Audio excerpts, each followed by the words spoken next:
Hello बच्चों। तो आज class 11 chemistry chapter number 2 states of matter का सेकंड लेक्चर है और आज अपने को पढ़ना है kinetic molecular theory of gases.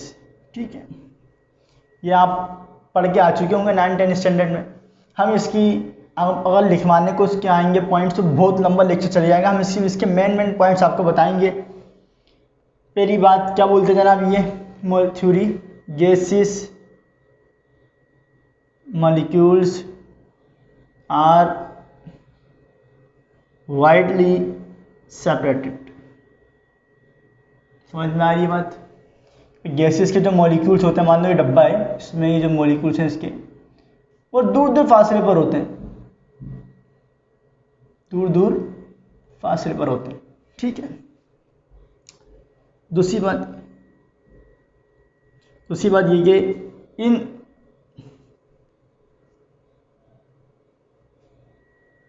In continuously motion में रहते हैं। स्पेलिंग वगैरह की मिस्टेक हुई माफ़ करना। इन कंटिन्यूस मोशन में रहते हैं but in random direction. Continuous motion में रहते हैं and after colliding with each other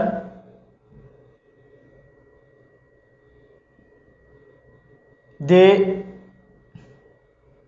travel in straight path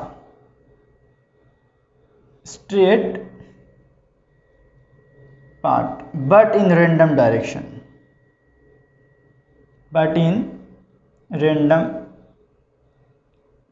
समझ में आई ये बात?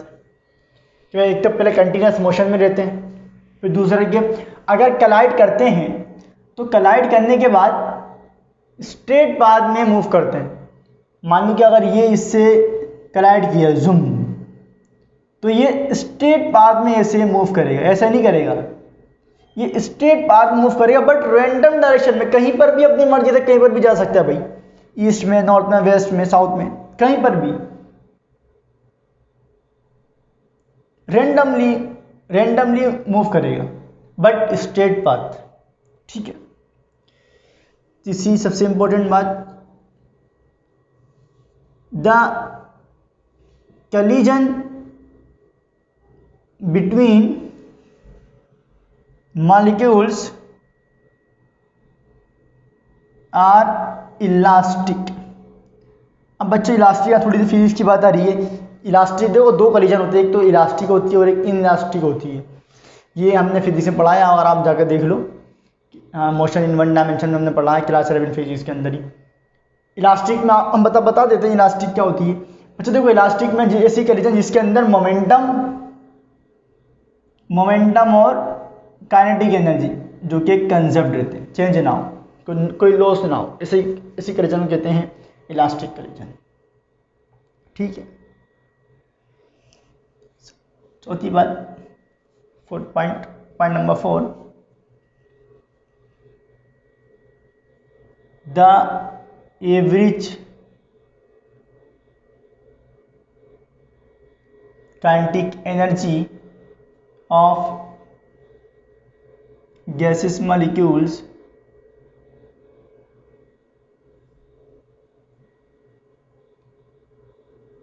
depends on temperature।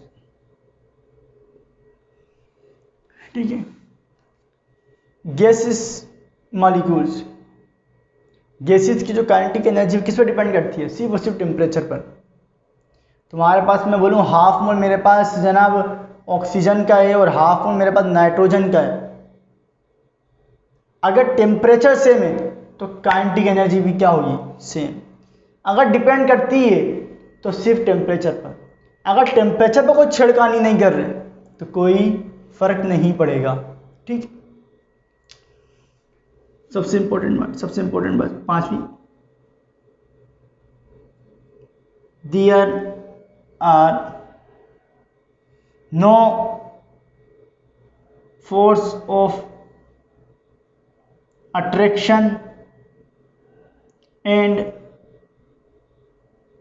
Repulsion between molecules of ideal gases। ठीक है,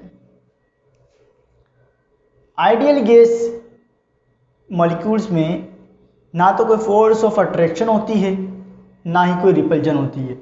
अच्छा, मैं आपको एक बात बताता चलूं कि ये जो थ्योरी है, ये रियल गैस के लिए तो देखो ये पूरी तरीके से वैलिड है नहीं है। आप अगर बात करोगे आइडियल गैस की तो वहाँ पर तो ये बिल्कुल वैलिड है, लेकिन अगर मैं इसकी रियल गैस की बात करूँ तो वहाँ पर ये वैलिड नहीं है। आधी तो वैलिड है, आप पर इसके कुछ पॉइंट्स को, इसके पोस्टुलेट्स वैलिड नहीं है, जैसे कि ये वाला पॉइंट। भाई ऐसा हो सकता है आइडियल गैस मतलब कोई गैस जो कि एक इमेजिनरी गैस हो, रियल में गैस नहीं, ये आइडियल गैस। आइडियल गैस के लिए तो वैलिड है पर रियल गैस के लिए नहीं। ठीक है, कि जैसे कि एक ये हो गया, there are no force of attraction and repulsion between molecules of ideal gases.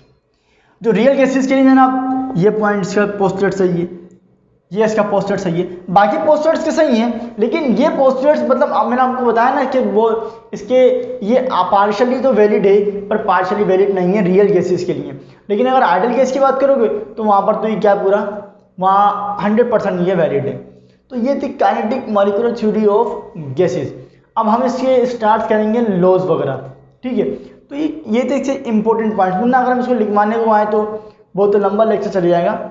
हमने इसके मेन पॉइंट्स इसको आपको ऊपर से बताया कि काइनेटिक मॉलिक्यूलर थ्योरी गैसेस के बारे में।